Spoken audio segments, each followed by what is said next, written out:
Tiga pemain muda PSM Makassar berpeluang perkuat timnas Indonesia U20. Garuda Muda dalam waktu dekat akan berlaga di kompetisi Piala Asia U20 2023. Turnamen tertinggi sepak bola Asia untuk kelompok usia U20 akan berlangsung pada 1 hingga 18 Maret 2023.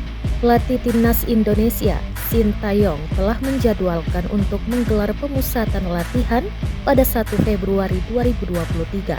Tiga pemain muda PSM Makassar bisa jadi pilihan juru taktik asal Korea Selatan tersebut, yakni Muhammad Saki Ashraf Huwaidi, Ricky Pratama, dan Ananda Raihan. Pasalnya, tiga pemain ini selalu mendapat kesempatan bermain reguler bersama Laskar Pinisi di Liga 1 musim ini. Tentu ini menjadi modal berharga bagi Saki, Ricky, dan Ananda bermain di timnas U20.